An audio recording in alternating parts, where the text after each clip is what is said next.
നിങ്ങളോടൊരു കാര്യം പറഞ്ഞിട്ട് ആ പൈൻ്റെ കാര്യം പറഞ്ഞിട്ട് നിങ്ങൾ ഇതുവരെ കുറിച്ച് ഒരു വാക്ക് നിങ്ങൾ ഇനിയിപ്പോ ഞങ്ങളെ കാണുന്നില്ല, ഞങ്ങൾ ഇനിയും കാണുന്നില്ല. അതാണ് ഇപ്പൊ പ്രശ്നം വന്നത്. ഞാനേ നിങ്ങളൊരു മര്യാദ വരാൻ പറയാൻ ആ പൈനെ ഇഷ്ടപ്പെട്ട് ആയിക്കോട്ടെ, അതിന് ഞാൻ ഇപ്പൊ കൊടുക്കാൻ വേണ്ടിട്ട് തന്നെയല്ലേ പറയുന്നത്. പൈനെ കണ്ട അകട് അതിനകത്ത് 10 മാസം ചെനയാണ്.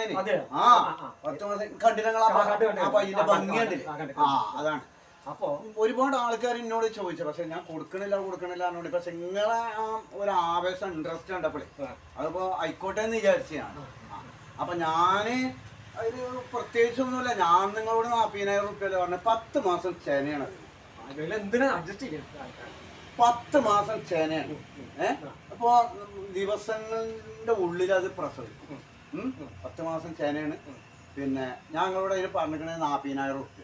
അതാണ് എന്തിനാ അഡ്ജസ്റ്റ് ചെയ്യും. എൻ്റെ ഈ അഡ്ജസ്റ്റ് ചെയ്യാന്ന് പറയുമ്പോ നിങ്ങളിത് ഞാൻ അപ്പൊ സാധാരണ ഇപ്പൊ എന്താ ഇപ്പൊ ഞാനിത് അഡ്ജസ്റ്റ് ചെയ്യാം? ഒരു കാര്യം കച്ചവടമാണ്. നമ്മളിപ്പോ അങ്ങനെ ഒരു വാശി പിടിക്കാനും പറ്റില്ല. പിന്നെ 10 മാസം ചേനയാണ്. അപ്പൊ ഞാൻ വേണമെങ്കിൽ അതിലൊരു 3 മാസം കുറച്ച് തരാം. ചേന ഒരു 3 മാസം ചേന കുറച്ച് തരാം. പൈസയിൽ ഒരു ഉറുപ്യ കുറയ്ക്കൂല.